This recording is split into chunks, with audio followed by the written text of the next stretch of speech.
Time is running out. Hi folks, Josie here. Welcome to Sari Sari Flavors Kitchen Tips episode. Today we're going to be talking about timers again, but this is going to be a different one.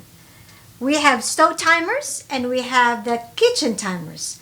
Now the reason why I kept emphasizing to use the stove timers is because when we're boiling water, when we're simmering, or whatever we're doing in the kitchen, we tend to walk away. So even though we set the stove timers, sometimes you go to the room and you don't hear it, right? And then you burn your food. So the thing is, you have to get like this. Get this kind of timer wherein you can take it with you and you can hear it.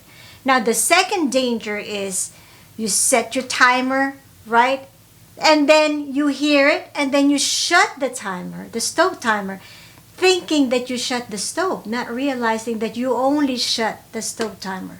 So now what happened? You burn your food, or you walk away and your food is still on the stove burning, or So that's my tips for today.